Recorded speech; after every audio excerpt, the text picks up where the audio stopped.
Good morning, good afternoon, good evening, wherever you are viewing us from.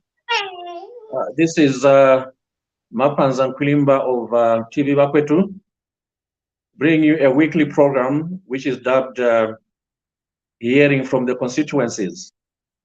This is a program where we try to understand what is happening in constituencies, even at ward level, in as far as the CDF is concerned.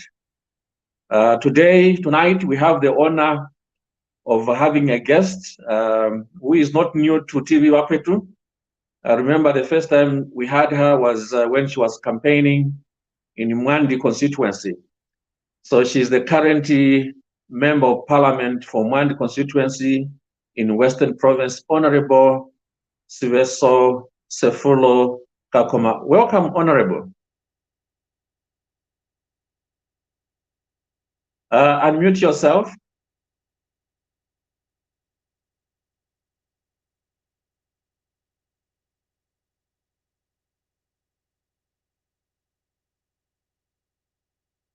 Can you hear me?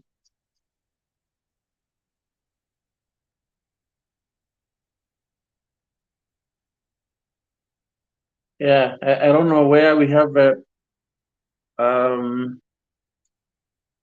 Are you muted? Have you unmuted yourself?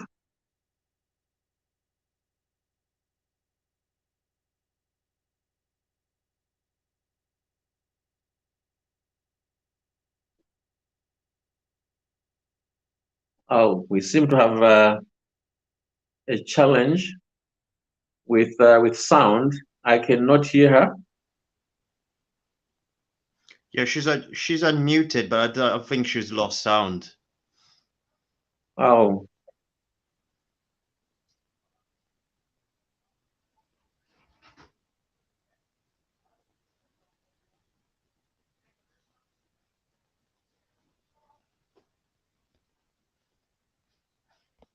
Yeah, I hope she'll be able to find the sound.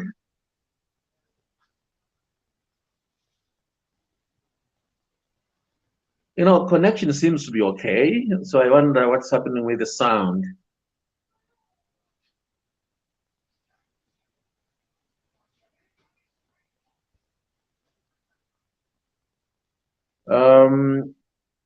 Frank, are you able to hear her? No, I can't hear her at all. So maybe let's suggest that she comes out and then exits and then comes back again.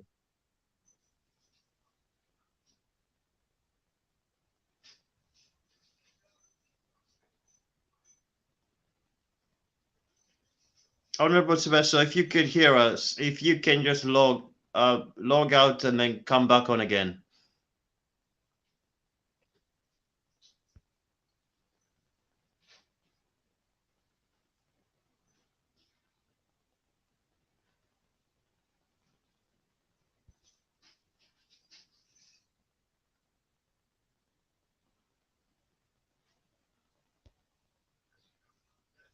Honorable Sefulo, can you maybe exit and come back again, log out and log in again?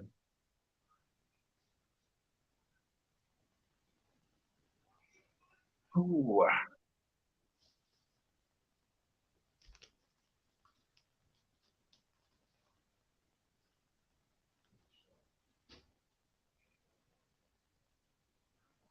Yeah, Frank, this is another challenge tonight.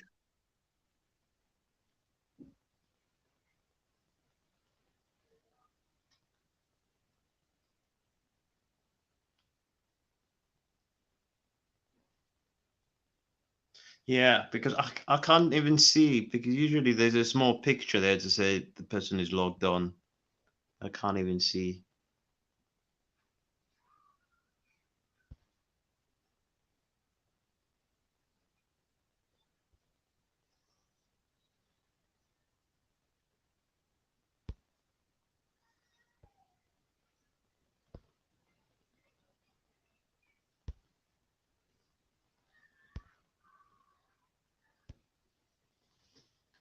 Yeah, let's hope she gets the sound now. Yeah, a moment. Right, are you able to give her a ring? I'll just jump in and yeah, okay, let me give her a ring.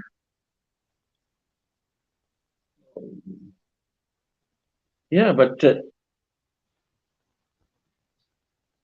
yeah. Yeah, if you just give her a ring.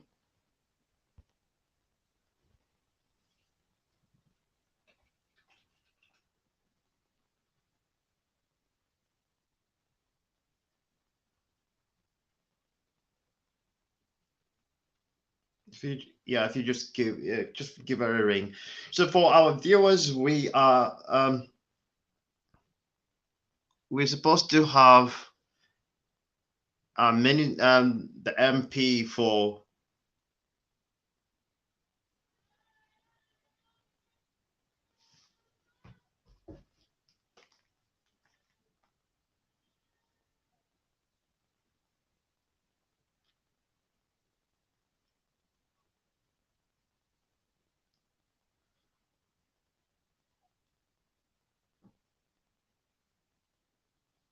we're supposed to have the MP for Mwandi.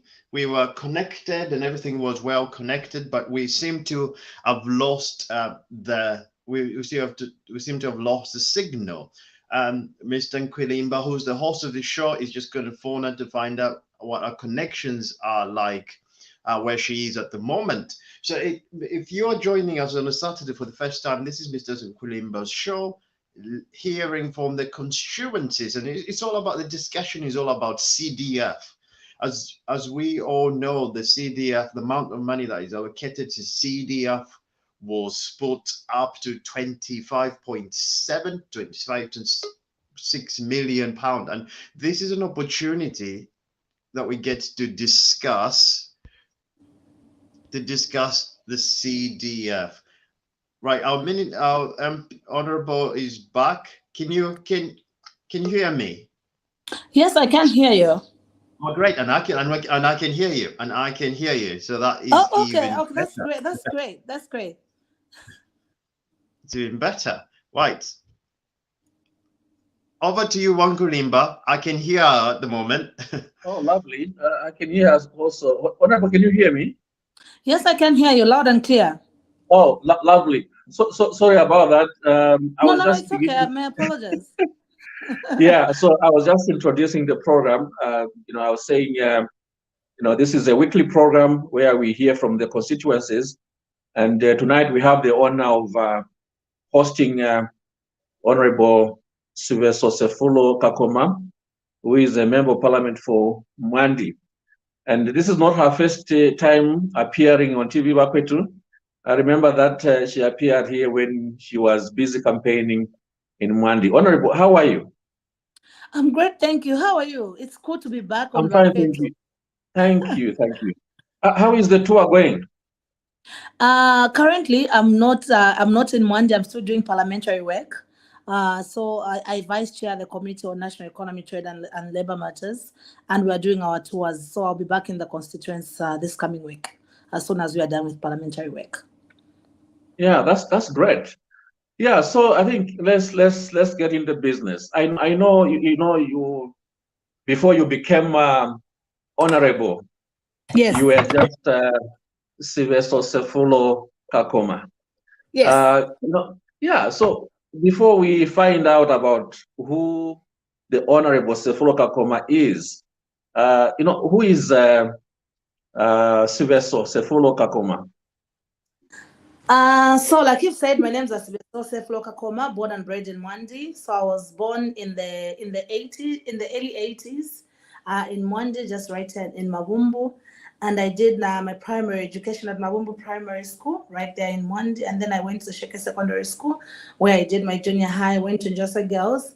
After I completed, I studied accounting and had been in the NGO sector for 16 years before I joined politics.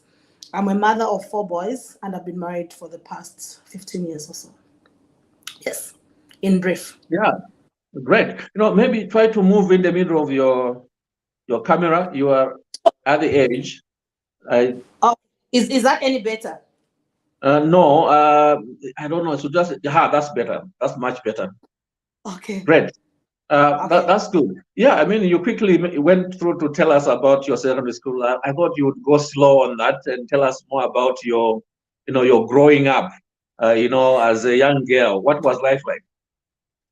So like I've said, I grew up in the village, right in Mwandi, and I grew up just like any other child. I went to Mawumbu primary school, and walked the challenges that the people of Mwandi are actually walking through right now.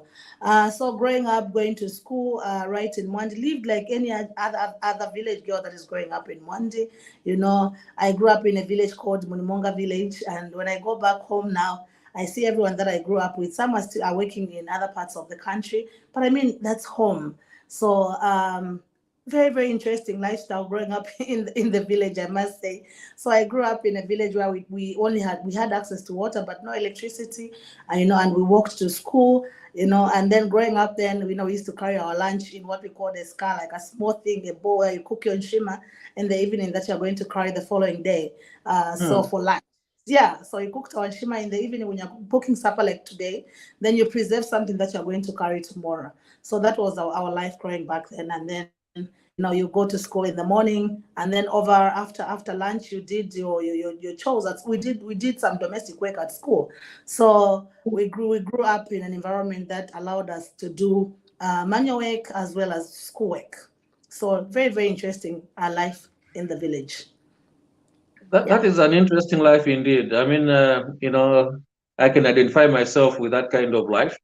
I too grew up in a rural village in Monze, Chief Oh, Chombo, growing up as a small boy, heading cattle, and oh. that life of having your nshima cooked in the evening before at 6 or 5 in the morning, you are rushing to go to school and you are running on barefoot, and your school is about 15 kilometers away. Exactly. And I actually finished my secondary school in Choma. So Oh, that's good. Yeah, yeah. I did mine in Osaka, David Kaunda Secondary School. Great. So tell us more about your professional background. I mean, after your qualification, where did you work and for how many years, and what was it like?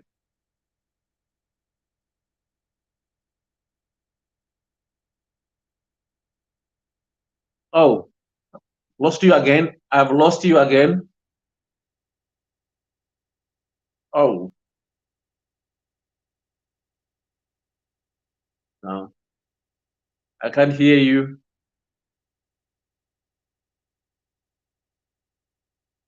Oh my God.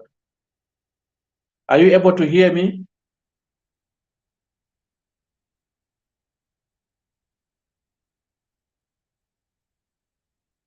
Oh,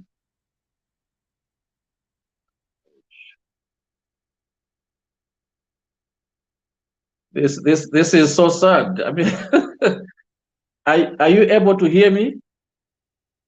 Can you hear me?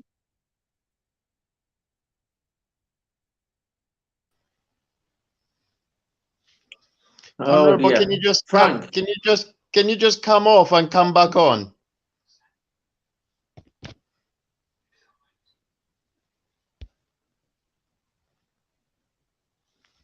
I'll leave you to improvise this bit, Mr. Nkwilimba. Oh, this thing, I really don't know what. It's becoming a weekly challenge now. I don't know whether it is something to do with our local internet.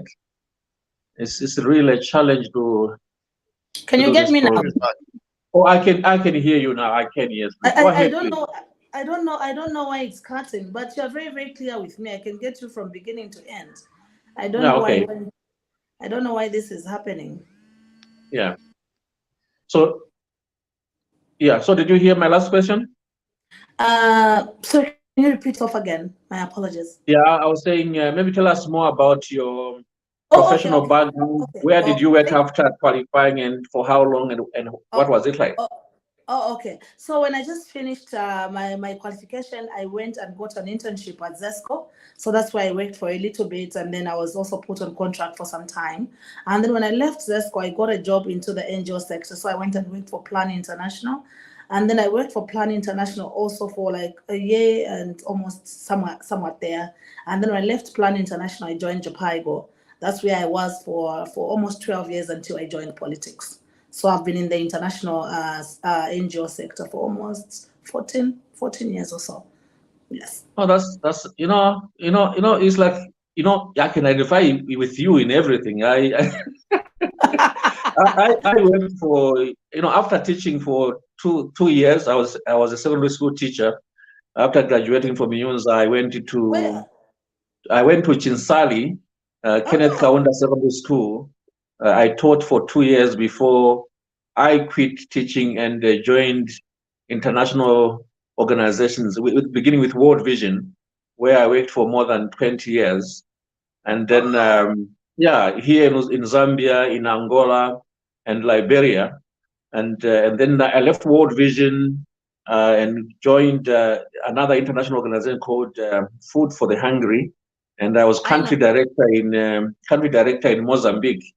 Yeah, that was an exciting life. I can imagine you got a wealth of experience in terms of dealing with the communities and the projects that are important for the lives of people. Of course. And can I tell you what? I think we are very, very similar. Because growing up, actually, I had wanted to be a teacher. Because before my father joined politics, he was also a teacher. And actually, I taught in the constraints that I'm in right now, the constraints that he also represented later on. So growing up, really, my passion was to be a teacher. And also those are the people that I saw growing up, the people that I saw were teachers. So those are mentors, the people that we wanted to aspire to be. So I really, really wanted to be a teacher, So, yeah. Exactly. Yeah, I mean, those are the people we knew, the nurses, and clinical officers, teachers. So, it's all, what do you want to become? Oh, I want to become a teacher. Exactly. I really, really wanted to become a teacher. Yeah, but how did you get interested and involved in politics? So I was born in a political family, like I've earlier explained. So my father was also a parliamentarian who also represented that constituency, but he died a sitting member of parliament in 1995. So some things could be inborn. I mean, maybe they could have been inherited, but we're suppressing them. I had started a family. My kids were still young, so I decided to remain in the background, supporting the part that I'm in right now, UPND. But then later on, I think I only declared my interest in Mwandi. Strangely, I was a late bloomer. So I only declared my interest in Mwandi in 2020. And this really came from I think also the passion to work for the community. Like I've said, I worked for the international NGOs. And when you went back home, you saw the gap that existed there. And I just wanted to be also a contributing factor to seeing that the constituency that I grew up in, the constituency that I love so much, there is some improvement there in a way that I could. So it comes from a position where I wanted to give back. And also, like I've said, having grown up in Mwandi, the challenges that the people of Mwandi are facing are not challenges that were being explained to me when I went to stand there. They are challenges that I've walked, So I understood exactly where we're coming from, where we are at, and I thought that I was in a very, very good position to project where we could be. So it's also from the passion of giving back to the community that raised me that this desire to stand for Mwandi constituency came from. And also continue it, like I've said, my father was also a parliamentarian, also served that constituency. So it was from a point of me wanting to give back to the community, or having understood the challenges that they have, and having walked the challenges that they have. So I thought I could be the contributing factor in development in that constituency. Yes. Yeah, that's exactly. I mean, you are passionate about it, and for you, it's not just it's not even a job. It's it's a service. If you wanted a job, you would have continued working for international organizations. Exactly. Yeah, and this is exactly what I explain to people. When you go into this, people think that we are going there because we want to hold on to position. Having you coming from the background of international NGOs, you understand if you were interested in having money, that's where I would have remained. But our interest really is to give back to the community that where we come from, to see that we are the voice of the people that are there. And as you've seen, being a girl, the last time that we had a female parliamentarian in Mwandi constituency was 1998. When I was only in 9th grade. So you can imagine the gap that is also there as when it comes to female representation. So we also want to make sure that we are giving back. We are also inspirations for that child that is growing up in Mwandi to see that they can be whatever it is that they want to be, as long as they work hard. Yeah, great. So, I mean, like the last time you were on TV, Bakwetu, it was, just in fact a few weeks before elections, and you are in the middle of campaigns. Yes. What was it like campaigning in that election? I can't first of all, I will thank Bakwetu over and over. I think Bakwetu is one of those private media houses that came through and worked with us in the rural constituencies. I must say that I think I only got a feature from Bakwetu TV, so I'm really, really grateful for that opportunity. It opened doors, that I can't even explain. So thank you so very much for that feature. It really, really meant a lot. But apart from that, the campaigns were quite hard. I couldn't lie. It was a tough election. Especially in the constituency that I was in, Mwandi constituency. I think, like I explained earlier last time, we saw a lot of DMMU come through to work in Mwandi during elections. We saw a lot of government resources that were plugged in Mwandi in the wrong way. So it was a tough election because it was really, really competitive.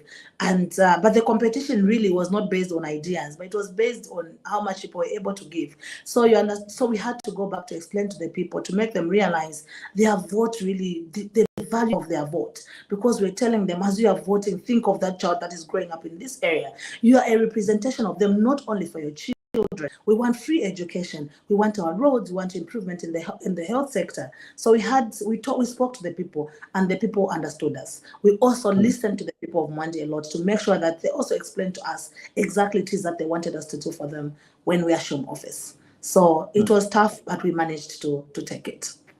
Well, congratulations, and we are happy, for the role we played as TV Bakwetu, in a small way, we did our part, and we are happy that a person like you, you are in parliament now, and you have all the opportunity to serve your people in Mwandi. We thank God for that. Thank you so much. Thank you so much for the support. Yeah, now, this program, as I said, it is dubbed Hearing from the Constituencies, specifically, in as far as Constituency Development Fund is concerned. Now, before there was the CDF funding was 1.6 million kwacha. This time it has been increased to 25.7 million kwacha. What has been the response of the people in your constituency? The response has been very, very, very overwhelming. We are very, very grateful to the new Dawn government for increasing the CDF fund. To us, the people of Mwandi, that means a lot to us. You have no idea. The 1.6 million that was there literally could not, sort out the many challenges that we have. So we are really, really excited about this, the increment in the CDF fund, because that has empowered us. It has empowered the local people. It has empowered the woman that is in Mwandi. It has empowered the youth. And it will also make sure that it improves the infrastructure development that we want to work on. So we are really, really excited about that. What we also had to do, just apart from the excitement, was to make sure that we sensitize our people, to make sure that they understand the CDF guidelines, so that they are ready, to apply for these projects, and also sensitize the women, the youth. So we are very, very excited with the increment in CDF, and we'll make sure that it's implemented and in accordance with the statutes. So there will be proper accountability in this CDF. The rise also brings in a lot of challenges, loopholes, but we can also guarantee you that in Mwandi to be put to good use, and we'll be able to account for our CDF.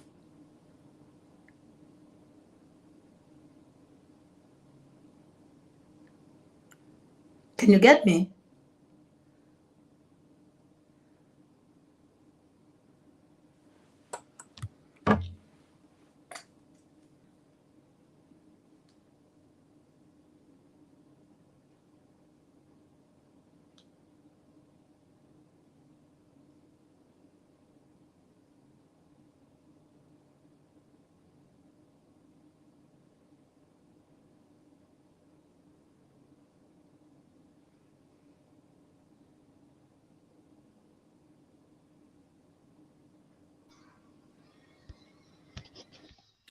Can you get me? Nkwilimba has lost his signal.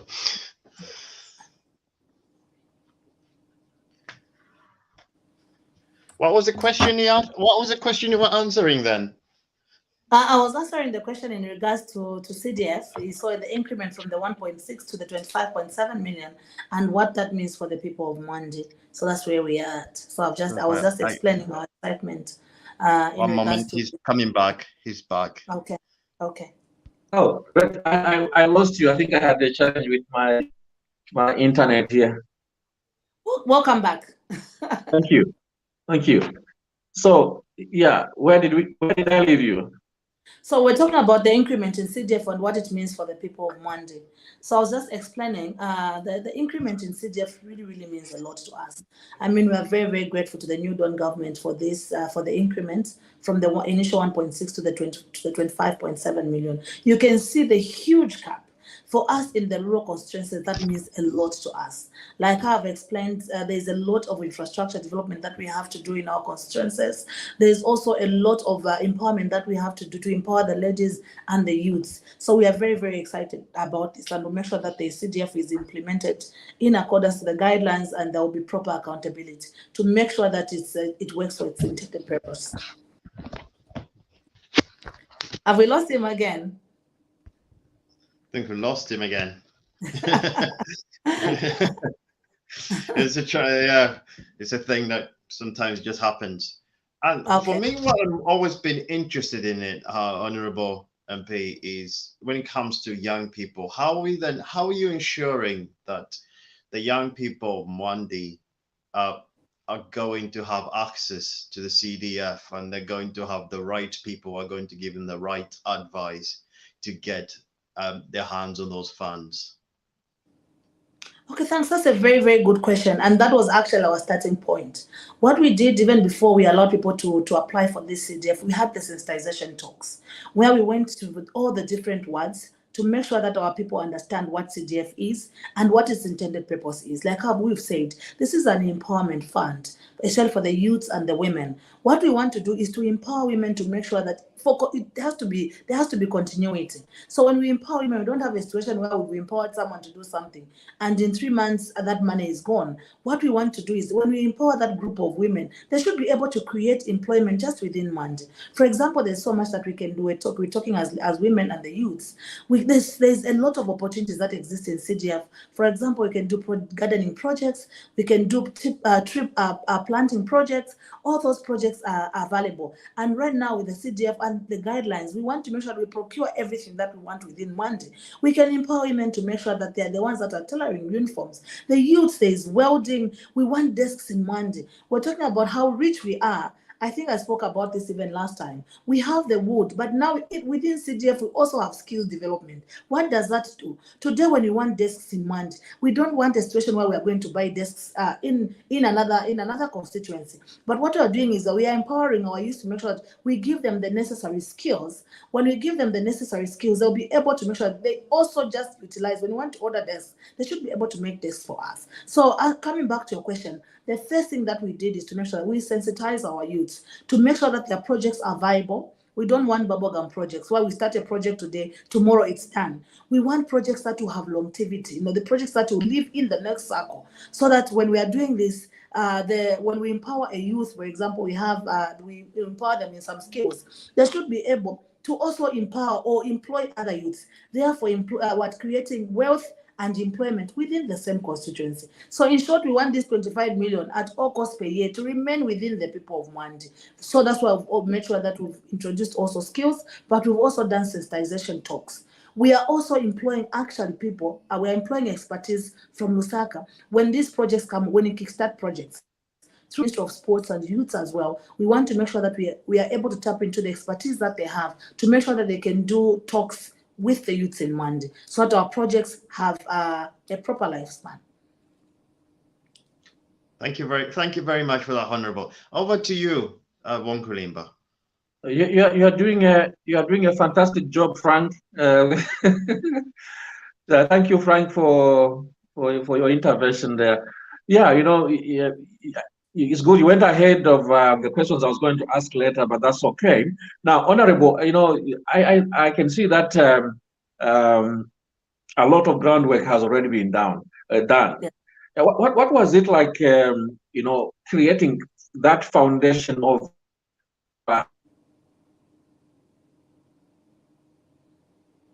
Have we lost him again? I think we're losing him again. I'm trying to preempt his question now.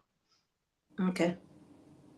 I think for Mart, now I'm just making an assumption here. I think his question here, and he's going to tell me when he comes back if that was not the question. But I think what his question was going to be was, what was it like when you were building that foundation, and how did the people in the constituency receive that? Were they upcoming? Were they upfront? Were they motivated to come and get more information, or did it involve a lot of people just going and finding people? Okay, thank you. I don't know whether I've gotten your question correctly, but what you're asking is in regards to the build up to CGF. Is that the question? Oh, okay. Yes. I think the youths and the people of Mwandi generally are very, very excited, and they're very, very eager to make sure that they can use also tap into the resource that has been given to them by government, and to make sure that that resource is utilized in a proper way. So we didn't find challenges in regards to Mwandi, because they are very, very eager to make sure that they're also supporting government in wealth and in wealth creation, and also to make sure that they're supporting government in creating employment within Mwandi. So the response has actually been so overwhelming. The people, like for example, I have cooperatives, like for example, in one ward, 43 cooperatives. People really are very, very eager to make sure that they can tap into the CGF, and to make sure that they can make cooperatives, and to make sure that they can get empowered, so that they don't want a life where they have to be depending on government. They want to make sure that they are depending on themselves using this resource that has been created by government. So the people of Mwandi are very, very eager. I mean, we're very, very overwhelmed even when it came to the creation of cooperatives. We had the youths and the women and the men in numbers making these cooperatives to make sure that they can access the CDF. So the response has been very, very overwhelming. And we went back to make sure that it was also done at the time in line with also the guidelines, to make sure that the people that were doing these cooperatives understood the guidelines. And also, just apart from we also have, remember, apart from this, we also have another resource that sits at the Ministry of Youth and Sport. So this is something that we're also going to our people to make sure that we explain, that they understand that there are loans that are available for the youths at the Ministry of Youth and Sport. So they should be able to tap into that as well. So this has been very, very well received by the people of Mwandi, I should mention. Sorry, Nkwilimba, I was trying to preempt what your question is going to be. Oh, that's great. That's great. You are doing a good job. You are doing a good job. Yeah, So what I was trying to find, one of the things we're trying to do is to help one another. When people in other constituencies, in wards, when they listen to this, they want to learn how the processes were done, so that they can also be encouraged, or they can learn something from there. So that's what I was trying to find out. Coming from a history where sometimes resources are promised and they were not delivered. How was it like organizing the wards? Establishing the ward development committees and also the constituent development the CDFC. So the CDFC, the member of parliament appoints a certain number, and then you have people from the council. So those are appointed. And then the councils also appoint, and then the member of parliament also sits on the CDFC. So that one, not at all difficult to do, but we also did a lot of consultation to make sure that when we are doing the appointments that are standing right with the people. When it comes to the ward development committees, this is one of the committees that we really had to sensitize the people so that they understand the importance of the ward development committees when it comes to accessing CDF. And remember, we also have the zones. So the zones, there's a ward development committees. So this sensitization, when we went back to the people of Mwandi to say thank you, we took advantage of that for voting for us. We took advantage of that and make sure that we use that as a platform to sensitize our traditional leaders, that is, excuse me, our representatives within the ward, to make sure that they understand what the importance of these WDCs. We make sure that we sensitize the part and the general public at large, to make sure that they understood a very, very important role that the WDCs were going to take in this particular CDF. Remember, we are dealing with a 25.7 million. Remember, this is, even the bursaries have been brought to ward levels. So these are the ones that are also identifying the beneficiaries of some bursaries, for example, for grade 12s. So this is a very, very important committee, not identifying, but really scrutinizing. This is a very, very important committee. But we have not taken advantage, also, we have not also left out the technocrats that we have on the ground. For example, we have teachers in these communities we live in, and we're able to tap into the expertise that they also have. We brought them on board because they are part of the development that we want to deliver. So we tapped into all the technocrats that are available within the constituents to make sure that the guidelines of CDF were understood by everyone, and they also to elaborate and explain to the people the importance of the ward development committees, also working with the zones. So this was explained, and we took advantage of our thank you trips, where we're touching our polling station to polling station to make sure that government policy was also explained. So it was very, very well received, that we didn't have challenges in that area. Thank you, Honorable. Maybe at this point, let's do a bit of marketing to all of you that are able to view us. And if you are able to make a contribution, please do send the stars. When you send the stars to, on these programs, that's how we raise resources to keep these programs going. So please, if you are able to, do give us some stars. Now, I can see that we have been joined by Dr. Tobias Mutale. How are you, Doc? I'm fine, Dr. Nkwilimba, Mr. Nkwilimba. How are you doing? I'm fine, thank you. We have Honorable Sefulo here, Kakoma. Do you want to make any comments or ask her some questions? How are you, Honorable?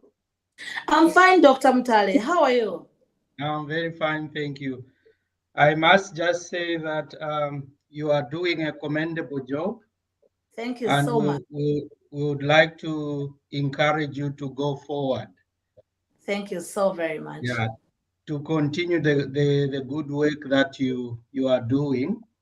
I came late to the program, but I just want to ask about the type of difficulties that you are experiencing as people apply for the CDF.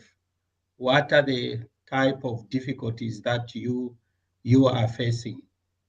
Okay. I think one of the challenges that we have so far, my CDF committee is sitting later. We just got done with the 2021 CDF, and we are going to sit for the current one just in the next week. So one of the challenges that I've observed is that when people want to apply, they don't want to apply as cooperatives. They want to apply as individuals. And then they want to also apply for projects that do not benefit the community. For example, they want to apply for for example, I'm Sibeso, I'm applying for a project that I want to buy a car and start running a taxi business. So what we are trying to do is to encourage them to apply for projects that also benefits the community. Because what we are trying to do, we are not only trying to empower an individual, also trying to empower the community at large. We are trying to make sure that when we give you this project, for example, it's a garden project, you are planting trees, you are giving back to the environment, you are giving back to the community, and you're also creating wealth, and you're also creating employment at the same time within the constituency. So that's one of the few challenges that we have here and there. But really, aside from that, I think the sensitization works that we did prior to the community applying for CDF really helped us, because we just didn't throw them on the bus to say you can apply for CDF. What we did is we held the sensitization talks. As we were doing our thank you trip, we engaged the traditional leaders, we engaged the party, we engaged the community, we brought everyone on board. We engaged the technocrats to make sure that they understand what it is that we want to do. So we hiccups here and there, but not really something that is major. So far, so good. Wonderful. And I've heard that people can get loans, can Yes. apply for loans and also grants. Yes. Can you explain to perhaps the viewers and people who are listening, what are the variations between grants and loans, and maybe other types of way of funding the CDF? Okay. So far, what we have the youth. First of all, we have the bursaries.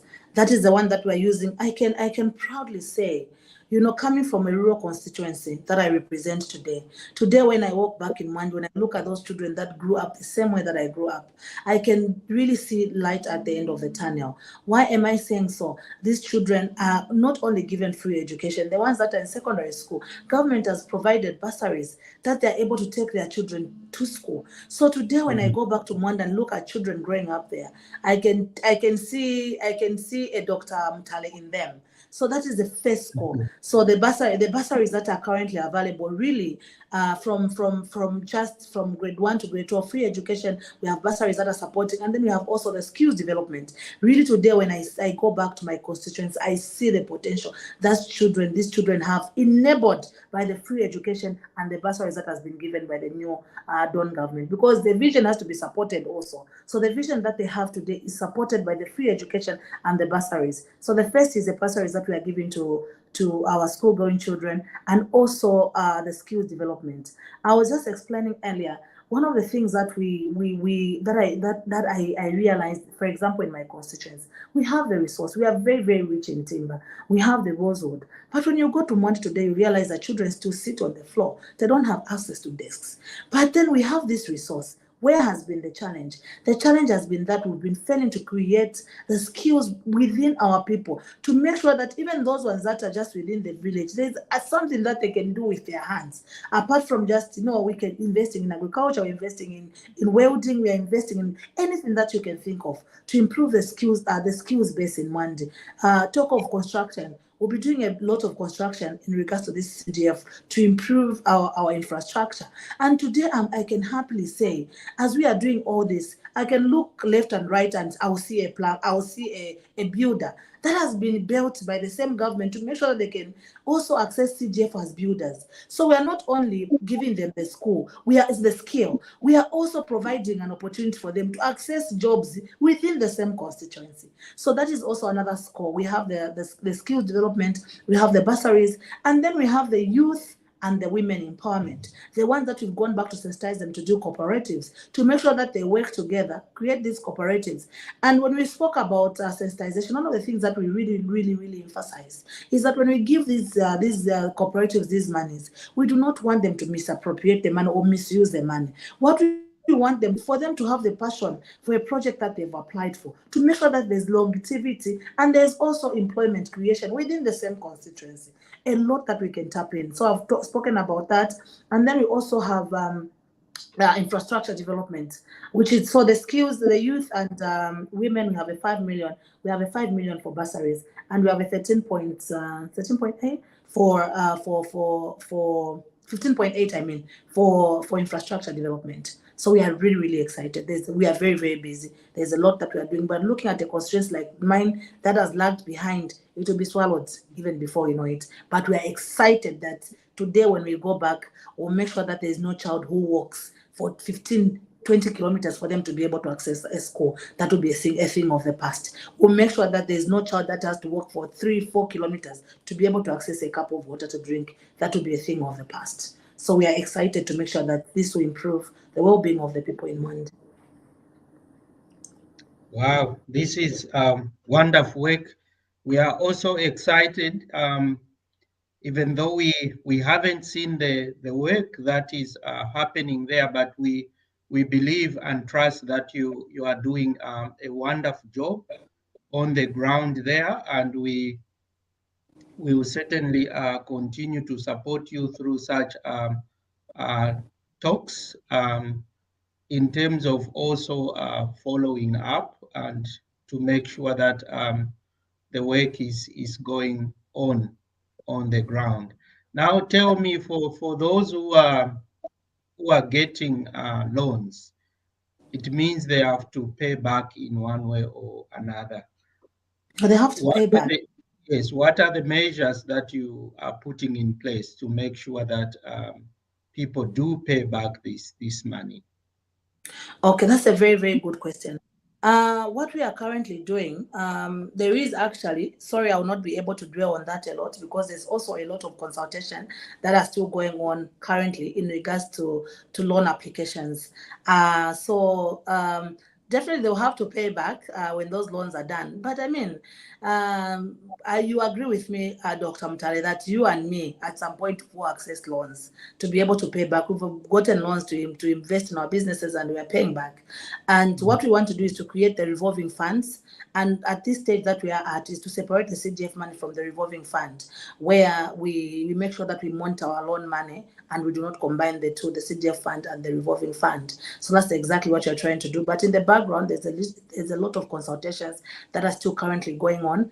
And when that conclusion is done, we'll be able to give feedback. Yeah. Thank you, Dr. Mutale. Maybe just another question on the doctor's question there on the loans. The guidelines say that there has to be financial institutions to be identified to administer those loans. Have you been able to find such institutions in Mwandi? Those institutions are there. We are in talks with some institutions that we want to use. But like I've said, there's still some background work that is still being done, and I'm not able to give that information until everything is concluded. So when everything is concluded in regards to how we are going to manage and administer loans in Mwandi, I'll be able to come back and give an update, not only in Mwandi, in so many other constituencies as well. Yeah. Now, what is your understanding of this? Well, what we are experiencing now is that there are people that are employed, not necessarily by government. They've been working for parastatals or things like that, but they are joining. They are creating a cooperative so that they can benefit from this from the CDF. Is that what do you think about that? Is it something that is acceptable? People who are in gainful employment and then they are applying for these funds? I have not encountered such a situation in Mwandi yet, where people that are employed are applying for CDF funds. But really, this fund is meant to help or to vamp the people that are vulnerable. That's why we've introduced this fund. So if you're in employment, you're already working, and you want to access this, you want to make a, for example, teachers or an MP. I'm not very, an MP goes back and forms a cooperative to access CDF. I haven't encountered that yet in Mwandi. I think people understand exactly what it is that we're trying to do, because there's also, remember, when we are doing this, the intention is to make sure that we empower the vulnerable, the people that have no access to the people that are living in poverty. So I'm not too sure how these people that are in government are taking advantage of this, but we are hoping where there are those challenges, the law will take its course and make sure that CGF is administered in the way that it's supposed to be administered and not be misappropriated. Exactly. I mean, the ideal situation is that this fund goes to help people that are vulnerable out there. But where we are in Lusaka, these Lusaka constituencies, urban constituencies, you have all sorts of people trying to clamor for this resource. And even when you look at some of the women that are forming clubs and all that, there are women who are landlords. They own land, and yet they wanted to still benefit from this from this fund. So it's a challenge in the urban areas. But what I can actually tell you is that the government has made sure that they've put in measures to make sure that this CDF is not misappropriated. That I can assure you. So looking at the amount that is there, the 25.7, government has made sure that they've employed strict measures to make sure that there's no misappropriation at any level in regards to CDF. That I can assure you. So even those ones that are trying to do certain things, definitely they'll be caught, because I can assure you there's proper measures that have been put in place to make sure that this resource is safeguarded, this resource is used in accordance to what it was created for. Dr. Mutale, anything more? Maybe just to comment on, I know what lacks in the village, because I also came from the village. I stayed in the village for quite some time. What lacks in the village is lack of skill. You can even see the way most of our homes are constructed in the village. They are such that you see that there is lack of skill in most of the young people who are staying there, both girls and boys. Is there a way with this CDF we can improve the skills of the people in the rural areas? That is carpentry, brick laying, and baking, cooking, and all those things, so that we can improve the life of the people in the village. And if we can also focus on rural electrification, I think that can help the rural areas very much. That's a very good question, Dr. Mtale. I think I was just earlier speaking about, I think you agree with me, Mr. Mapanza. I was just talking about how, for example, in my constituency in Mwandi, it's a constituency that is very extremely rich in timber. But when you go back, you find that children are still sitting on the floor. And then you go back and where is the challenge? You will realize that we did not invest in making sure that we can give skills. Our language, we said, in Lozwa, we say wisdom, intelligence, and knowledge are three different things. There are people that have not gone to school, but there's so much they can do and contribute and building the wealth of this country. For example, there are people that own cattle. They have all the knowledge that it tells to keep cattle. So there are people that are skilled in carpentry. So really, wealth should not just be created by the people that are in a white-collar job. No. Even people that are in the villages are able to create wealth and employment. So what we are trying to do as a new Dawn government is to make sure that we tap into those people that have the skill. That's why I've seen that there's a 5 million quota that has been given for bursaries and skills development. As I'm speaking with you right now, I have more than 100 students in Mwandi that are doing this skills development. We have sent some to Libes, which is in Livingston. And what we're trying to do also, when they acquire this skill, for example, in carpentry and in building, plumbing. We do not want to go and hire people outside Mwandi for them to come, and we want people that are going to do, people that we will have constructors. For example, they want builders. We want those builders to come from Mwandi. We want those plumbers to come from Mwandi. We actually also want the contractors to come from Mwandi. We want this 25 million that has been given at all means to remain within the constituency. That's why we are encouraging our youth and everyone out there to make sure that they can tap into this skill development resource that have been given by the government, to make sure that they learn the baking, they do tailoring, they do baking, everything that they can do. Because our intention is to make sure that even when we are going to go into doing capital projects, we want to tap into those youths that we've sent to go and do skills development, so that they are the ones that are coming back and doing this for Mwandi, not only for Mwandi. I would be very, very, very happy as a member of parliament to reach a level where Mwandi is the one that is producing desks for the rest of the country in Zambia. We don't have to import desks. We can do desks in Mwandi. We don't have to import someone to come and build a toilet in Mwandi, a flushable toilet. If we send those youth to skills development centers, they should be able to come and do that. And what are they doing? What are we doing? We are keeping the resource and creating wealth within the constituency. So the skills development is currently there. And encouragement, we've done the sensitization works for our youth to tap into this. For the women also, we want to also see women be builders. There's nothing that women cannot do. So when you're talking about builders, women say, oh no, this is a skill for men. No. Go out there, learn this skill, and come and employ it in the constituents. Like that will build Mwandi. So yeah, so that's exactly what you're doing to make sure we can improve our skills, our best set. Exactly. You have nailed you have hit the nail on the head. Look at the resource. As you have said, there are so many resources that we have within the communities, which could be exploited and for the benefit of the communities. Now we have a situation where we are allowing our timber, the most expensive timber, being exported out of the country almost at a giveaway price. And meanwhile, we have thousands and thousands of our children that are sitting on the floor. It doesn't make sense at all. Now, not just talking about these, supplies within the communities. I know that there are some organizations, even international organizations, that are positioning themselves to benefit from, from the CDF. For example, the suppliers of building materials or the suppliers of school desks. How will you avoid a situation where, an international organization or a big organization in Lusaka, manufactures all these desks using steel and all, and then they are selling to rural schools? How would you avoid that? 100%, we are buying local. So it's out there. The president spoke about it.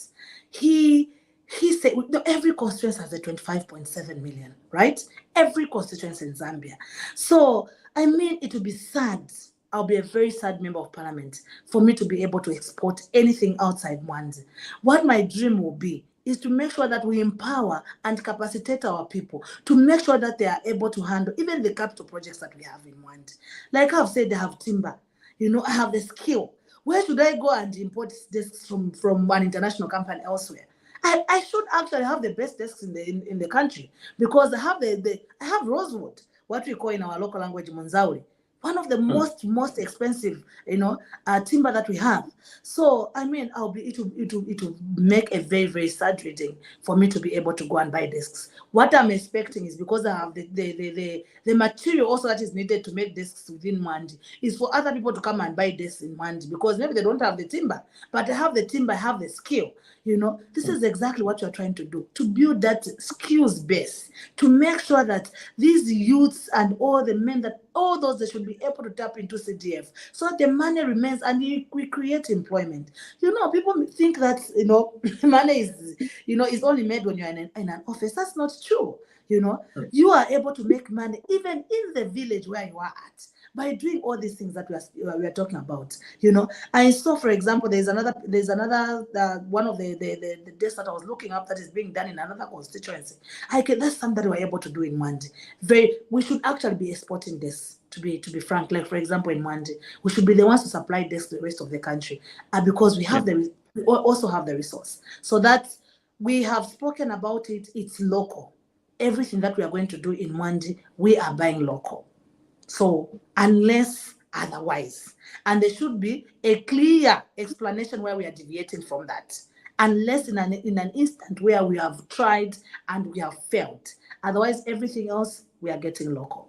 Yeah, so Honorable, sorry, jump in Honorable, to cut you short. Frank, do you have something to say before? Just a few seconds remaining. Yes, I was just going to say, I think from what I'm getting from you, Honorable, from everybody that we've spoken about, one thing I've heard from you is that prideness of our constituency. This is our home. We got to make it better. We got to improve. This is our children. And how can you?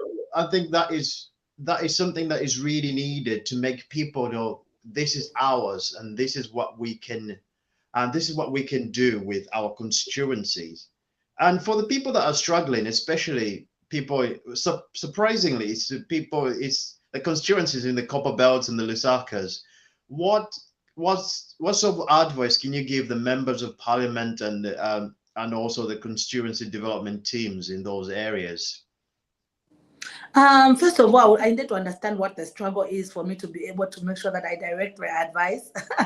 I think it has been generalized to say they're struggling, but I'm not very sure on what the struggle is. But also, what we've done, like I have explained, we didn't just take CDF to Mwandi. You know, there is an increment and people are just going and they're applying. What we did was to make sure that we spoke to our people, right? We sensitized them. We sensitized our people to make sure that they understand the guidelines of CDF, first of all, before they even make those applications. We sit and talk to them so they understand exactly what CDF is. Secondly, I was very, very blunt and very, very clear. What we want to do is when these projects you are applying for these projects. We don't want a project where we're giving you and saying you want to rear goats. And then just the moment we've given you to rear goats, you're going to buy other things, that you did not apply for. No, we do not want that. We want to make sure that when we empower you, you are able to sustain those projects.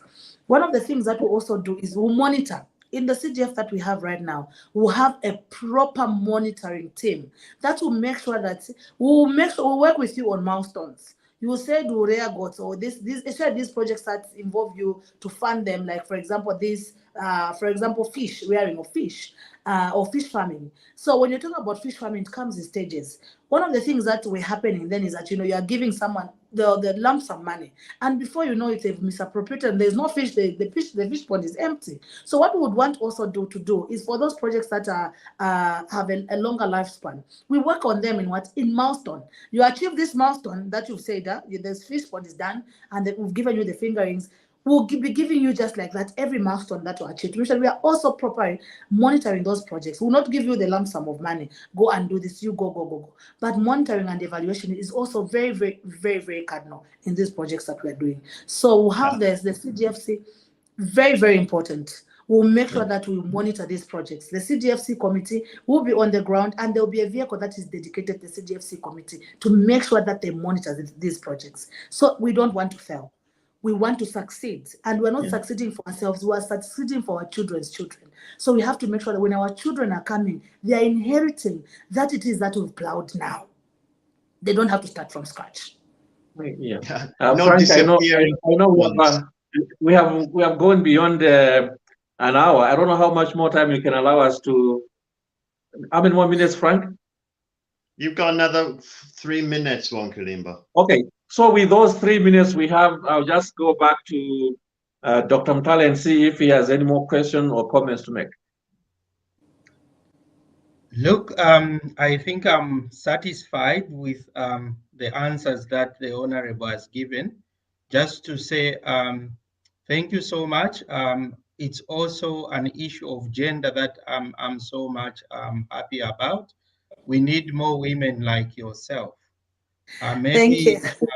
Personally, Honorable, how are you going to make sure that there are other girls from Mwandi like yourself?